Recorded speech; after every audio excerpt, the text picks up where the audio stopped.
저와 함께 나누신 하나님 말씀은 디모데후서 4장 9절부터 15절까지의 말씀입니다. 신약성경 디모데후서 4장 9절부터 15절까지의 말씀 한 절씩 교독합니다. 너는 어서 속히 내게로 오라.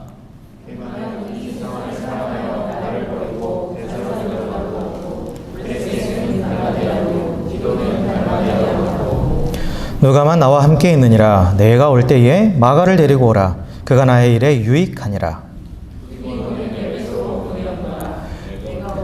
내가 올 때에 내가 드로아 가보의 집에 둔 겉옷을 가지고 오고 또 최근 특별히 가죽 종이에 쓴 것을 가져오라.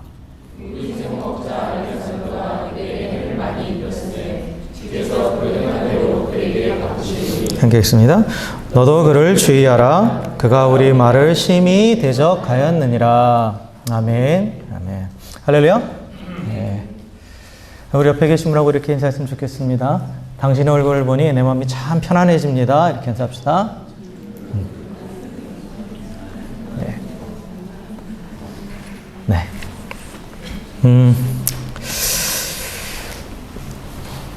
그 사도 바울이 여러 편의 서신서서 약 12권 또 13권 이렇게 얘기하는데 그 중에 가장 마지막에 쓴 이 서신이 바로 이 디모데후서예요. 디모데후서인데 사도 바울이 로마에서 이제 죽음을 앞두고 그 네로 박해 시절에 그 참수형 당하거든요. 그 바로 바울이 참수형을 당하는데 그 이제 죽음을 앞두고 그 마지막으로 유언같이 써내린 글이 이 디모데후서입니다. 그래서 여러분들이 쭉 읽어보시면 바울의 감정이 많이 느껴질 수 있는 그런 성경이에요. 그래서 마지막 당부와 함께 그리고 그가 자신의 삶을 정리하는 내가 어떠한 삶을 살았다라는 것을 정리하는 그런 느낌을 쭉 우리가 받을 수 있어요. 디모데후서를 읽어보면. 그래서 그가 사랑하는 아들, 그 영적인 아들 디모데가 있죠. 디모데. 그 디모데에게 이제 그 유언처럼 남긴 이 글이 바로 이 디모데후서인데 특별히 오늘 지금 이제 읽은 이 부분 디모데후서 4장 9절부터 15절 말씀 이제 마지막 부분이에요. 거의 이제 끝나는 부분이죠. 마지막 부분으로서 사실 이제 뭐 교리적인 거나 어떠한 성경적인 거나 이런 부분 사역적인 것을 얘기하는 게 아니라 개인적인 부탁을 남기는 그러한 내용입니다. 개인적인 부탁을 남기는 내용이에요. 그러면서 디모데를 향한 이제 그리움을 지금 표현하고 있죠. 속히, 어서 속히 나에게 오라. 어서와 속히는 같은 말이죠. 어서 와라, 속히 와라 같은 말인데 같은 말을 두 번 썼다라는 거 너무 간절하게 지금 기다리고 있다라는 거죠. 간절하게 그를 청하고 있어요. 청하고 있죠.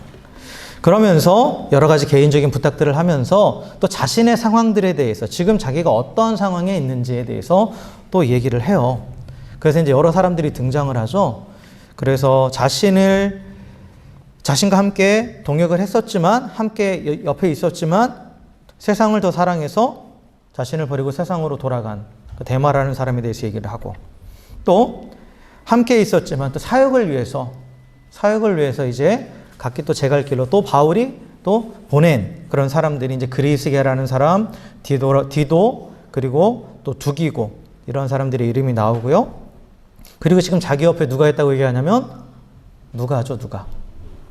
의사 누가입니다. 의사 누가는 그 사도행전의 저자이자 또 누가복음의 저자로서 사도 바울의 사역에 있어서 항상 같이 했던 동역자죠. 동역자예요. 그가 지금 나와 함께 있다. 이제 근데 지금 그 사람밖에 없다. 지금 내 옆에는 누가밖에 없다.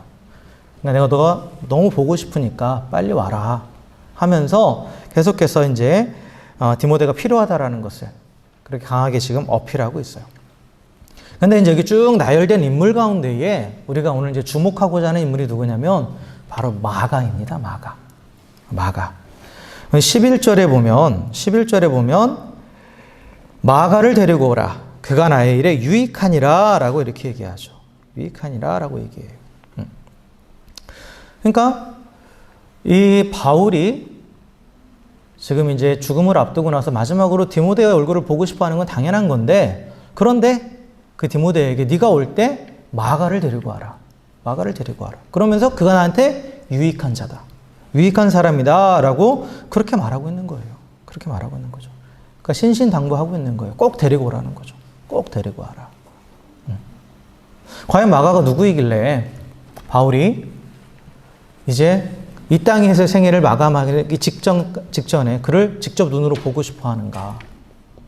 그리고 이 마가라는 사람이 또 그 사람이 어떠한 일을 했으며 그리고 그 뒤에 또 숨겨져 있는 한 인물이 어떠한 인물인지를 좀 우리가 오늘 살펴보려고 그래요.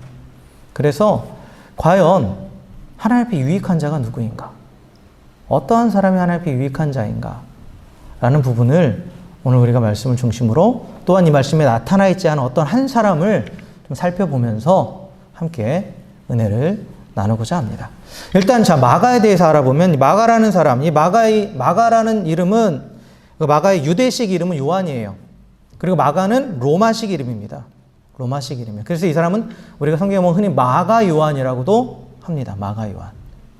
그래서 그 바울도 그렇고요. 그 바울의 그 유대식 이름은 사울이죠. 사울이에요. 바울의 로마식 이름이 바울입니다. 폴이에요. 폴.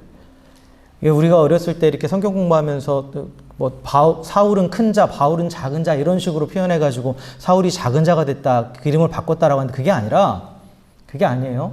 그게 아니라 이방 전도를 하기 위해서 자신을 소개하는 데 있어서 로마식 이름을 사용하는 것이 훨씬 그 효과적으로 사역을 할 수 있기 때문에 로마식 이름을 가지고 그가 사역을 한 거예요.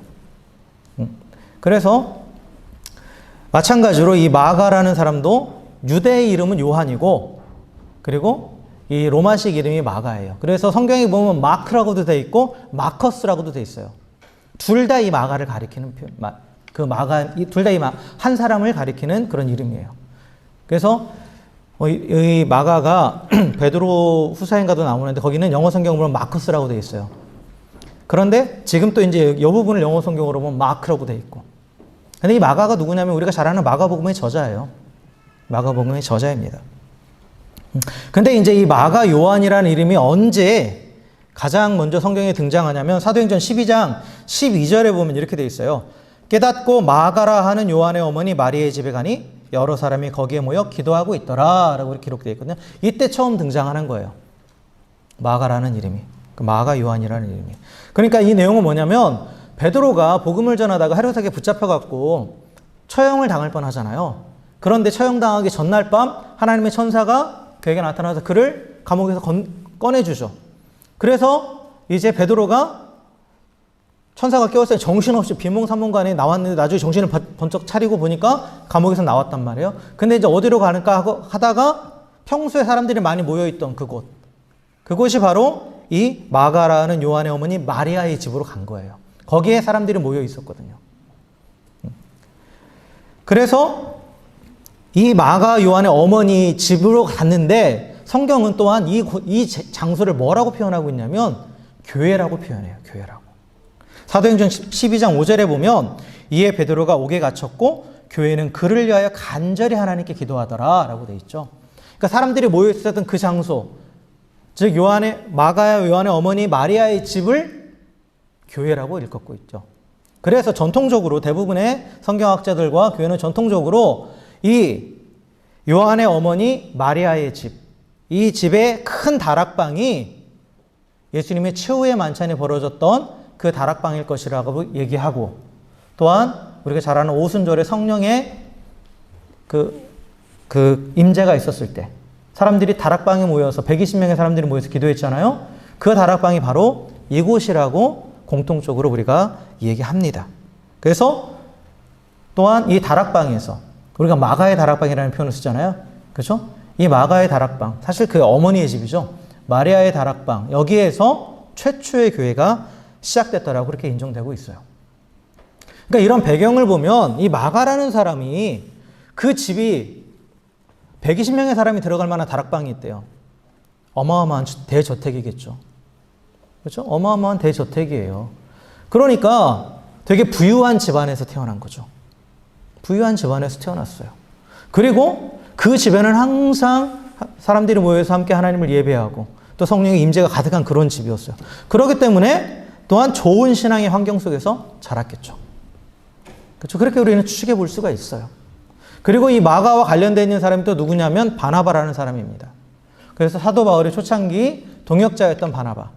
근데 이 바나바에 대한 소개도 보면 그도 큰 부자라고 나와요. 큰 부자고, 그리고 또한 무엇보다도 신실하게 하나님을 섬겼던, 그리고 또한 교회를 섬겼던 훌륭한 일꾼으로 기록되어 있죠.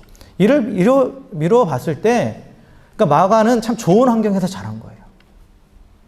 신앙적인 부분에 있어서도 참 좋은 환경에서, 그리고 또한 여러 가지 세상적인 부분에 있어서도 어떻게 보면 부족함 없이 잘 자란 그런 청년이죠. 그런 청년이에요. 그러고 나서 이제 마가가 계속 이제 성경에 등장을 합니다. 사도행전에 보면 마가가 여러 번 나와요. 언제 또 나오냐면 사도행전 13장 4절부터 5절에 보면 이제 바나바와 바울이 안디옥에 파송을 받아서 이제 전도여행을 떠나는데 그때 이 마가가 또 등장해요. 그래서 두 사람이 성령의 보내심을 받아 실루기아에 내려가서 거기서 배를 타고 구부로로 가서 살라미에 이르러 하나님의 말씀을 유대인의 여러 회당에 전할세 요한을 수행원으로 두었더라 라고 되어 있죠. 여기서 이 요한이 바로 마가입니다. 마가예요. 그러니까 첫 번째 전도여행에 함께 동참하게 된 거죠. 동참하게 된 거예요. 동참하게 돼요. 그런데 이제 문제가 생겨요. 문제가 생기는데 어떤 문제가 생기냐면 전도여행을 동참을 했는데 얼마 가지 못해가지고 이 마가가 견디지 못하고 집으로 돌아가 버려요. 사도행전 13장 13절에 보면 바울과 및 동행하는 사람들이 바보에서 배를 타고 밤빌리아에 있는 버가에 이르니 요한은 그들에게서 떠나 예루살렘으로 돌아가고 라고 되어 있어요. 그러니까 요한이 마가죠. 예루살렘은 그의 어머니 집이 있는 곳이에요. 그러니까 집으로 돌아간 거예요. 아마 아까도 말씀드렸지만 이 마가 요한은 부유한 집안에서 자랐어요. 그죠? 고생이라는 건 안 해봤겠죠. 그죠? 풍족하게 살았던, 그렇게 자랐던 온실 속의 화초와 같이 자랐던 그런 청년이었던 거죠. 그러니까 이 전도여행에서 이 길에서 자야 되고 또 때로는 사람들한테 핍박도 당하고 또 강도의 위험도 있고 이러한 그 고생하는 그 길이 이 마가에게는 너무 힘든 거죠. 전혀 고생을 안 해봤으니까. 그러니까 너무 힘든 거예요, 그에게는. 그래서 그런 걸 중도에 포기해버린 거죠. 얼마 가지 못해서. 중도에 포기하고 그냥 집으로 돌아가 버렸어요. 너무나 무책임한 모습을 보이는 거죠. 무책임한 모습을 보이는 거예요. 이로 인해서 바울의 신뢰를 잃어버려요. 바울이 마가를 신뢰하지 않아요. 그리고 나서 이제 이 마가가 또 한 번 등장하는데 뭐로 등장하냐면 바울과 바나바의 싸움의 이유로 등장을 하게 됩니다. 바울과 바나바가 그렇게 함께 정말 초기에 그렇게 하나님의 사역을 함께 동역했던, 그리고 또 어떻게 보면 바나바는 바울에게 있어서는 멘토와 같은 사람이었어요. 근데 그 둘이 갈라서게 되는 결정적인 계기가 바로 이 마가 요한 때문이에요. 마가 요한 때문이죠. 그 사도행전 15장 36절에서 40절까지 말씀을 쭉 보면 이제 바울과 바나바가 1차 전도여행에서 돌아와서 이제 어느 정도 시간이 흐른 후에 다시 또 전도여행을 또 계획해요. 자기들이 1차 전도여행 때 세웠던 이 교회들이 잘 서가고 있는가, 그 성도들이 잘 모이고 있는가, 신앙생활을 잘하고 있는가 한번 우리가 가서 보자, 그런 거예요. 그래서 이제 2차 전도여행을 준비하는데, 그런데 이제 같이 갈 사람들을 또 이제 선택을 하는데 바나바가 그러는 거죠. 마가 요한을 데려가자라고 그래요. 그러니까 바울이 펄쩍 뛰는 거죠. 펄쩍 뛰는 거예요. 그래서 38절에 보면, 15장 38절에 보면 자기들을 떠나 함께 일하러 가지 아니한 자를 데려가는 것이 옳지 않다라고 말해요. 아주 강하게 주장하는 거죠. 절대 나는 얘를 데려가지 않겠다. 이미 경험하지 않았느냐. 얼마 가지 못해서 그 중간에 그렇게 포기하고 돌아가 버렸기 때문에 그로 인해서 우리가 얼마나 사기가 저하됐었고 또 얼마나 어려움을 겪었느냐 하면서 절대 우리의 사역에 도움이 되지 않는다. 전도여행에 도움이 되지 않는다. 데려갈 수 없다라고 했어요. 근데 바나바는, 우리는 여기 정확하게 기록되어 있지는 않지만 바나바의 성향을 봐서는 바나바는 분명히 이랬을 거예요. 다시 한번 기회를 주자.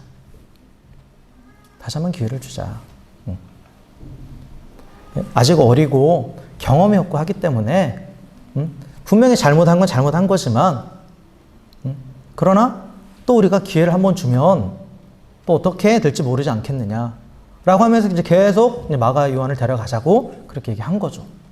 그런데 이 둘의 대립이 너무 극한의 대립까지 간 거예요. 그래서 39절에 보니까 서로 심히 다투어서 피차 갈라섰다라는 거예요.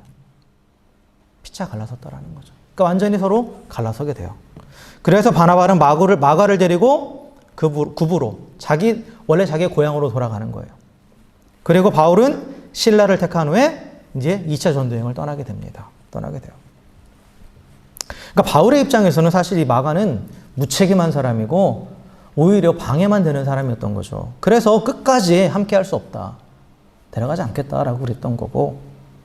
그런데 바나바는 그래도 우리가 한번 또 기회를 주자. 그런데 둘의 의견이 좁혀지지 않은 거예요. 그래서 결국은 갈라서게 되는 거죠. 갈라서게 되는 거예요. 그런데 이 사건을 끝으로 해서 바나바가 더 이상 사도행전에 등장하지 않습니다. 바나바에 대한 기록을 찾아보기가 어려워져요. 없어요. 사도행전에는 없습니다. 가끔 이제 다른 서신서들에 바나바를 언급하는 장면들이 나오지만 그것은 이제 초기 서신서들이고 이제 바나바가 등장하지 않아요. 그런데 시간이 지나면서 나중에 이 바울의 서신서 가운데 누가 등장하냐면 마가가 등장하기 시작해요. 마가가 다시 등장하기 시작합니다. 근데 이 마가가 어떻게 등장하냐면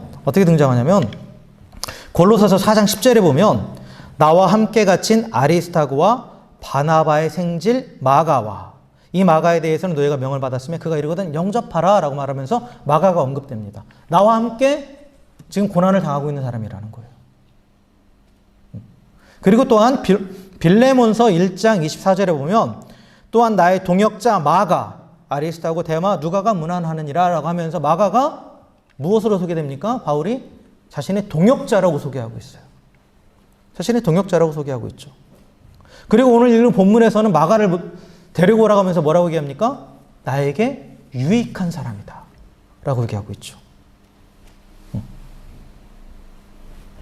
그의 멘토였던 바나바, 그의 최고의 동역자였던 바나바와 갈라서기까지 나는 절대 얘와 함께 할 수 없다고 했던 그 마가가 이제는 나와 함께 고난을 당하는 자, 나의 동역자가 된 거예요. 그리고 나에게 유익한 자. 그래서 내가 죽기 전에, 이 땅을 떠나기 전에 꼭 봐야 될 사람이다 라고 그렇게 얘기하고 있는 거죠. 완전히 달라진 거죠. 완전히 달라진 거예요. 그래서 복음사역에 무익했던 마가가 유익한 동역자로 바뀌게 된 거죠. 근데 이게 바울의 평가만이 아니에요. 누구도 어떤 사람도 이 마가를 이런 유익한 사역자라고 얘기하냐면 베드로도 그렇게 얘기합니다. 베드로도 보면 베드로전서 5장 13절에 보면 택하심을 함께 받은 바벨론에 있는 교회가 너희에게 문안하고 내 아들 마가도 그리하느니라 라고 되어 있어요. 여기서 마가를 내 아들이라고까지 표현하죠. 내 아들이라고까지 표현해요. 그러니까 교회 역사를 보면 실제로 마가는 이 사도 베드로와 함께 사역을 많이 했어요. 그래서 베드로도 이제 예루살렘을 떠나서 이방 사역들을 할 때 그때 이 마가가 함께 하면서 마가는 어려서부터 유복한 가정에서 또 많은 교육을 받고 자랐기 때문에 통역관으로서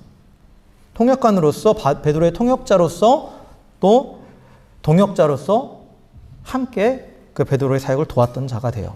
그래서 우리가 바울에게 영적인 아들이 디모데였다면 베드로에게 영적인 아들은 마가다라고 그렇게 얘기합니다. 마가다라고 얘기해요. 그리고 이 베드로와 함께한 이 사역의 시간 동안 마가는 누구보다도 예수님 곁에 있었던 베드로를 통해서 예수님의 사역에 대해서 다 듣죠. 예수님의 말씀과 예수님의 행적에 대해서 다 들어요. 그걸 정리한 게 바로 마가복음입니다. 그래서 우리가 사복음서 하면 마태, 마가, 누가, 요한복음이죠. 근데 그 중에서 마태복음과 마가복음과 누가복음을 우리가 공관복음이라고 표현을 해요. 공관복음이라는 말은 뭐냐면 비슷한 시점에서 비슷한 시선으로 쓰여졌다라는 거예요. 비슷한 관점에서 쓰여졌다라는 거죠. 그러니까 요한복음은 약간 결을 달리해요. 근데 마태, 마가, 누가복음은 이 내용상 비슷한 점들도 많고 비슷한 시각으로 그러한 여러 가지 사건들을 보고 그걸 이야기를 해요. 그런데 그 중에 가장 먼저 쓰여진 게 바로 이 마가복음이에요. 그래서 마가복음은 사실 사복음서 중에서는 제일 짧거든요. 그런데 팩트 위주로 정리가 되어 있어요. 팩트 위주로 정리가 되어 있고 시간 순으로 일목요연하게 예수님의 사역과 행적들이 쫙 정리가 되어 있어요. 그래서 실제로 나중에 마태복음을 쓴 세리 마태, 그리고 누가복음을 쓴 의사 누가도 그들이 복음서를 쓸 때 이 마가복음을 기초해서 써요. 마가복음의 내용을 기초해서 씁니다. 그래서 이 세 복음서가 서로 비슷한 시각을 가질 수밖에 없는 거예요. 그만큼 위대한 복음서죠. 위대한 복음서예요. 그러한 위대한 복음서를 쓰는 그러한 유익한 하나님의 일꾼이 되었다라는 거죠. 이 마가가. 완전히 다른 사람이죠. 완전히 다른 사람이에요. 무책임하고 신뢰할 수 없었던 그런 무익했던 이 마가가 이 초대교회에 큰 업적을 남기고 또한 오늘날까지 우리에게 정말 큰 영향을 미치는 위대한 복음서, 이 마가복음을 남기는 그런 유익한 사역자가 될 수 있었다라는 거. 과연 어디서 그것이 시작됐을까? 그가 어떻게 그러한 유익한 사역자가 될 수 있었을까라는 것을 우리가 한번 좀 생각해 봐야 돼요. 생각해 봐야 됩니다. 과연 어떻게 정말 철저하게 실패했기 때문에 첫 사역에서 철저한 실패를 맛보고 또 신뢰할 수 없는 자라고 낙인 찍혔던 이 마가가 어떻게 이렇게 될 수 있었을까? 라는 것을 봤을 때 우리는 그 뒤에 숨어있는 이 바나바의 역할을 주목할 수밖에 없는 거예요. 바나바의 역할을. 바나바 덕분에 마가가 다시 설 수 있었던 거죠. 그러니까 바나바가 끝까지 포기하지 않고 마가와 함께 했다라는 거예요.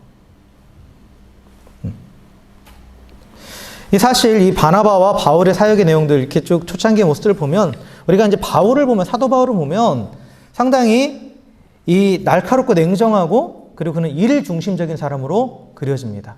실제로 사역 현장에서 그런 모습들이 보여요. 물론 이제 바울도 나이가 들고 또 여러 가지로 다듬어지면서 또한 그런 초점들이 조금씩 달라지고 결국은 또한 모든 온유함에 뛰어난 사람으로 바뀌지만 초창기에 바울은 그러지 않았어요. 왜냐하면 그에게는 여러 가지 컴플렉스도 있었어요.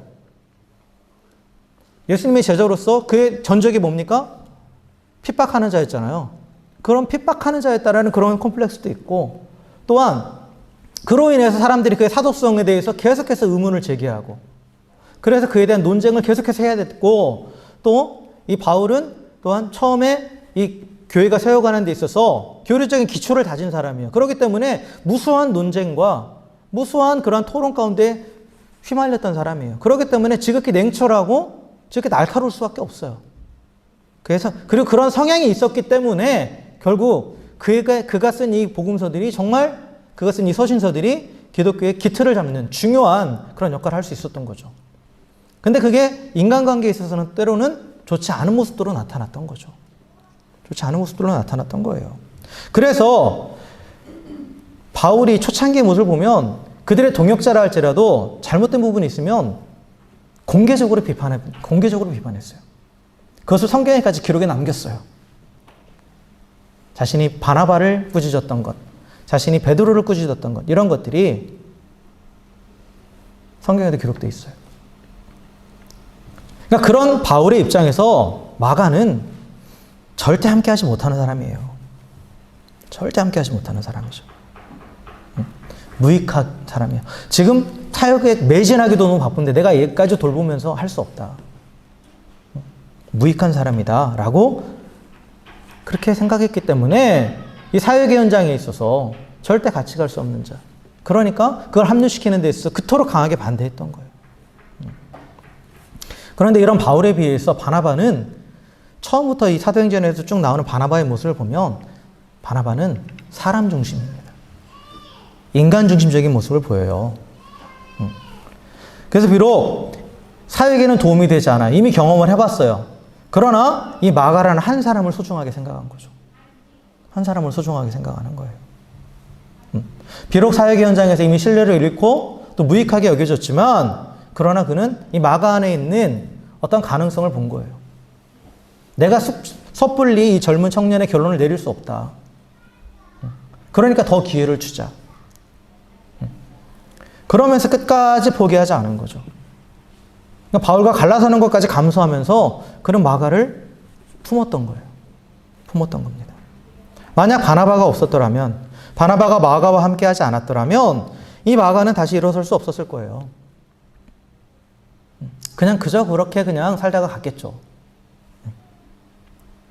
근데 바나바가 그의 손을 잡아주면서 함께 해주었기 때문에 이 마가는 다시 일어서서 교회와 하나님의 나라에 큰 유익을 끼치는 그런 유익한 일꾼이 되었다라는 거죠.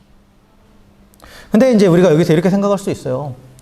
마가는 바나바의 친척이잖아요. 가족이잖아요. 그러니까 품어주는 거 당연한 거 아니에요? 라고 생각할 수 있겠죠. 그런데 바나바가 마가만 품은 게 아니죠. 마가만 품었던 게 아니에요. 바나바는 그 이전에 이미 자신과 아무 관계없는 어떤 한 사람에게도 똑같이 행했어요. 그게 누굽니까? 바울이죠. 바울이에요. 예수님을 만나기 전에 바울은 어떤 사람이었습니까? 교회에 유익을 끼치는 자가 아니죠. 교회에 해를 끼치는 자였죠. 그죠? 믿는 자들을 잡아서 감옥에 가두고, 그리고 너무 열심을 내서 다메섹까지 가서 교회를 다 박살내려고 했던 사람이에요.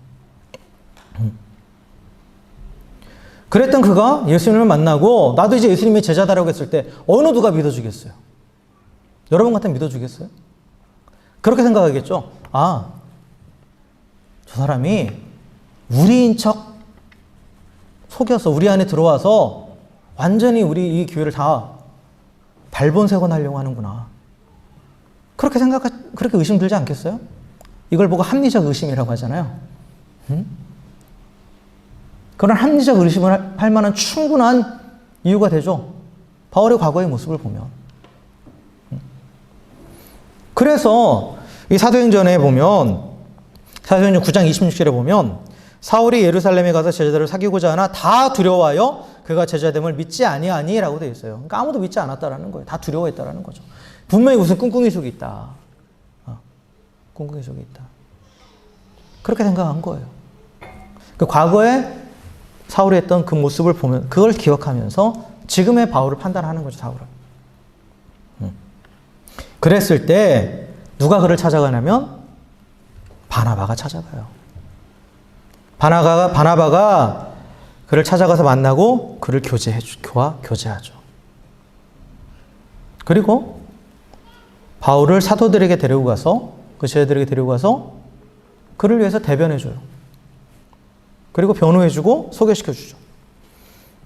사도행전 9장 27절에 보면 바나바가 데리고 사도들에게 가서 그가 길에서 어떻게 주를 보았는지와 주께서 그에게 말씀하신 일과 다메섹에서 그가 어떻게 예수의 이름으로 담대히 말하였는지를 전하니라 라고.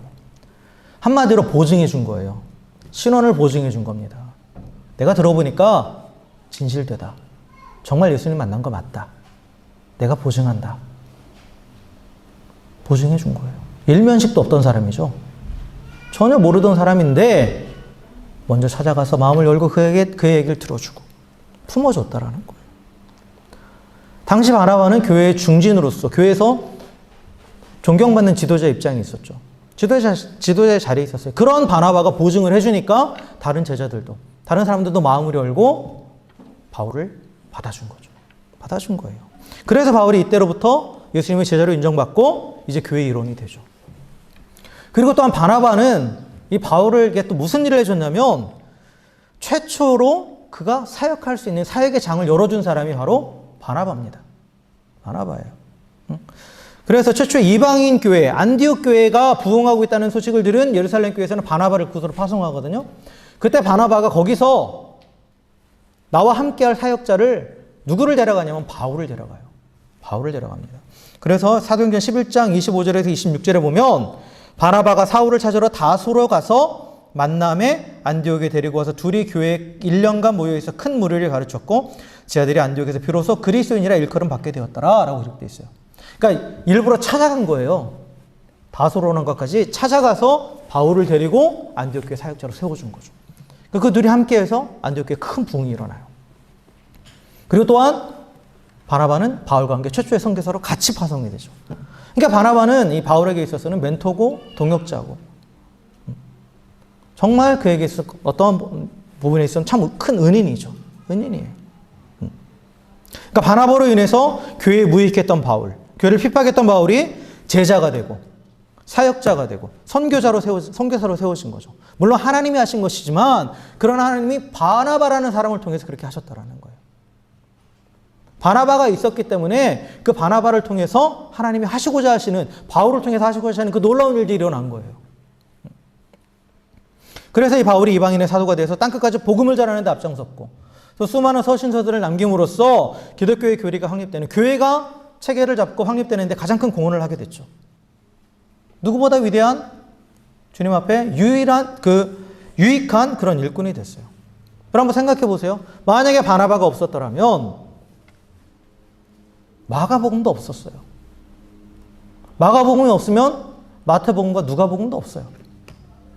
그죠? 바울도 없죠. 그 수많은 서신서들도 없어요. 우리가 가지고 있는 신약 성경이 만들어지지 못했다라는 거예요. 그죠? 비록 역사의 전면에는 이 바울과 마가가 등장하죠. 그러나 그 뒤에 숨어 있는 그 뒤에서, 그리고 그들을 세워준 이 바나바, 그가 진정 하나님 앞에 유익한 일꾼이었다라는 거죠. 그죠? 교회의 유익한 일꾼을 세우는 진정 유익한 일꾼이 누구냐? 바나바였다라는 거예요. 바나바였다라는 거죠. 그래서 바나바에 대해 성경은 이렇게 소개합니다. 그 부로에서 난 레위족 사람이 있으니 이름은 요셉이라. 사도들이 일컬어 바나바라, 번역하면 위로의 아들이라 하니, 라고 그러죠. 위로의 아들이라는 거예요. 바나바가 사람을 세우는데 어떻게 세웠느냐? 위로로 세웠다라는 거예요. 사람들을 위로하고 격려함으로 사람을 세웠다라는 거예요. 그래서 위로와 격려로 하나님의 사람을 세워주고, 무익한 사람을 유익한 사람으로 설 수 있도록 도와준 사람이 바로 바나바라는 거죠. 내가 드러나지 않아요, 사실. 그건 내가 드러나지 않죠. 아무도 알아주지 않아요. 그러나 묵묵히 바나바는 하나님의 사람을 세우는 데 있어서 최선을 다하는, 그래서 진정 나의 유익을 구하지 않고 상대방의 유익을 구하면서 그거를 잘되게 하는, 이게 바로 아가페의 사랑이라고 그랬죠. 그러한 진정한 사랑을 행하는 자였다라는 거예요. 그래서 이 바나바는 사람을 볼 때, 일반적으로 우리는 어떤 사람을 볼 때 그 사람에 대한 평가를 듣고, 또한 그 사람의 어떤 과거 행적들을 보면서 그것이 우리의 선입관이 돼서 그 렌즈를 통해서 사람을 보게 돼 있어요. 그죠? 근데 바나바는 그러지 않았다라는 거예요. 그러지 않았다라는 거예요. 과거의 행실로 사람을 함부로 판단하고 결론 내리지 않았다라는 거죠. 무엇을 본 거예요? 그 안에 있는 하나님의 형상. 또한 그를 통해서 하나님의 행하실 일들은 나는 알지 못한다. 근데 하나님은 분명히 그를 향한 놀라운 계획을 갖고 계실 것이고, 그렇다면 내가 이 사람을 품고 세워줌으로써 또 하나님의 위대한 일들이 일어날 수 있다라는 그런 마음이 그 안에 있었던 거죠. 그렇기 때문에 끝까지 믿어주고 함께한 거예요. 실패한 사람이라 할지라도, 또 겉으로 보기에는 정말 무익하다 못해 해악을 끼치는 사람이라 할지라도 내가 결론을 내리지 않는 거예요, 그 사람에 대해서. 우리는 선입견을 가지고 그 사람에 대해서 결론을 내리잖아요. 이 사람은 이런 사람이야. 딱 결론을 내려버리죠. 그래서 난 너와 함께 할 수 없어. 근데 그러지 않았다라는 거. 나는 모른다. 이 사람이 어떤 사람이 될지 나는 모른다라는 거죠. 하나님 손에 쓰임받았을 때 이 사람이 어떤 사람이 될지 나는 모른다. 바나바가 처음 바울을 만났을 때도 그랬을 거예요. 마가를 또한 그가 함께하고자 했을 때도 그랬을 거예요. 이 사람이 나중에 어떻게 될지는 모르는 거예요. 그러나 이 사람이 하나님 손에 붙들림 바 되면 분명히 위대한 하나님의 사람이 될 것이다. 하나님을 믿은 거죠, 결국. 그 사람을 믿은 게 아니에요. 그 사람 안에 생하시는 하나님을 믿은 거예요. 그러니까 성경은 이 바나바를 또 뭐라고 소개하냐면 성령과 믿음이 충만한 사람이라고 소개하고 있어요. 그 안에 온전한 하나님을 향한 믿음이 있었기 때문에 그 믿음이 사람을 향한 신뢰로 표현되는 거예요. 그걸 품을 수 있다는 거죠. 그럼 사람을 세우는 것은 비판과 정죄가 아닙니다. 바나바 같이 인내하고 관용하면서 또한 위로하고 격려할 때 모두에게 유익을 주는 하나님의 사람이 세워지는 거예요. 그리고 그를 통해서 교회가 세워지고 하나님 나라가 이루어지는 거죠. 바나바와 같은 사람이 우리 공동체에 필요합니다. 공동체에 있어야 돼요. 안디옥 교회 예를 들어보면 바나바 같은 사람이 얼마나 중요한지 알 수가 있어요. 사도행전 11장 22절에서 24절에 보면 예루살렘 교회가 이 사람들의 소문을 듣고 바나바를 안디옥까지 보내니 그가 이르러 하나님의 은혜를 보고 기뻐하여 모든 사람에게 굳건한 마음으로 주와 함께 머물러 있으라 권하니 바나바는 착한 사람이요 성령과 믿음이 충만한 사람이라. 이에 큰 무리가 주께 더하여 지더라 라고 말하고 있어요. 착하고 성령과 믿음이 충만한 바나바로 인해서 안디옥 교회 가운데 큰 부흥이 있었더라는 거예요. 큰 부흥이 있었더라는 거죠. 그리고 또한 그 폭발적인 성장은 계속되어서 이 안디옥 교회를 통해서 계속해서 이방의 선교가 일어나죠. 그래서 하나님 나라가 계속해서 확장될 수 있었던 거예요.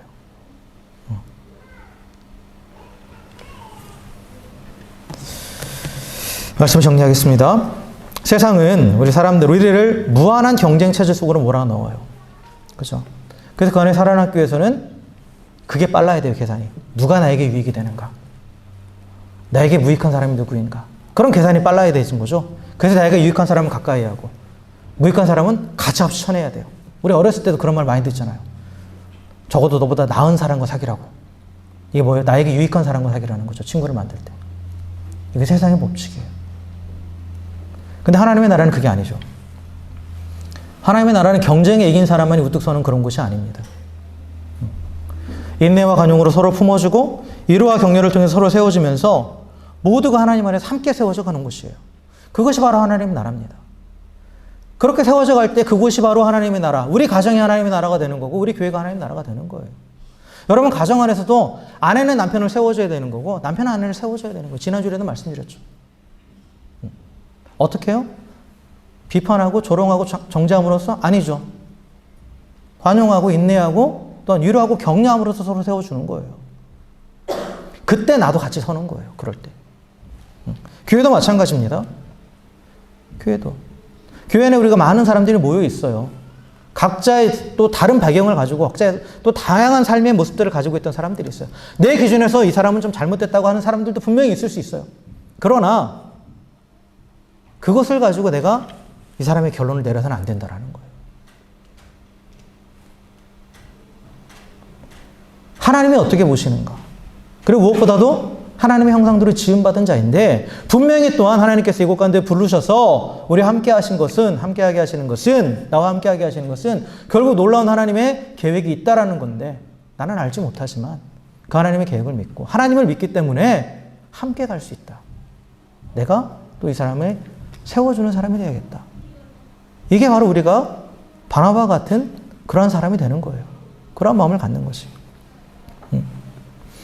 그럴 때 교회가 온전히 서는 거죠. 그럴 때. 그럴 때. 여러분 가정에서, 교회에서 내가 먼저 바나바와 같은 사람이 되십시오. 내가 먼저 바나바가 되면 돼요. 선입견을 버리고 끝까지 참아주고 품어주십시오. 그리고 그 사람의 영혼과 범사의 잘됨을 진심으로 바라면서 위로하고 격려하십시오. 격려하십시오. 또한 우리 가정에서 남편과 아내, 우리 자녀와 부모들 사이에서도 서로 계속해서 이미 세워진 그 자리에 있는 자들을 격려하십시오. 또 교회에서도 마찬가지예요. 이미 세워진 일꾼들, 내가 보기엔 좀 부족해 보인다 할지라도 내가 할 때는 저러지 않았는데 이러지 마시고 끝까지 믿어주고 또 위로해주고 수고한다고 말 한마디라도 수고한다고 격려해주고 세워주십시오. 그게 하나님의 일이에요. 그게 하나님의 일입니다. 그래서 우리가 그렇게 인내하고 관용하면서 위로와 격려할 때 바울과 같은 하나님의 유익한 일꾼이 또 마가와 같은 하나님의 유익한 일꾼들이 세워져 갈 줄 믿습니다. 그리고 그들을 통해서 우리의 가정과 교회에 또 내가 속해 있는 공동체에 하나님이 계획하신 위대한 일들이 일어나게 될 줄 믿습니다. 그래서 그것이 진정 하나님의 나라가 되는 거예요. 진정 하나님의 나라가 되는 거죠. 이것이 하나님이 또한 진정 나에게 유익하다라고 말하는 그러한 일꾼이에요. 그래서 우리가 바나바처럼 끝까지 믿어주고 참아주고 또 위로하고 격려하는 가운데에 서로가 서로를 세워가면서 우리 공동체를 아름답게 하나님이 원하시는 그런 하나님의 나라로 오전에 세워갈 수 있기를 주님의 이름으로 간절히 축원합니다. 함께 기도하겠습니다.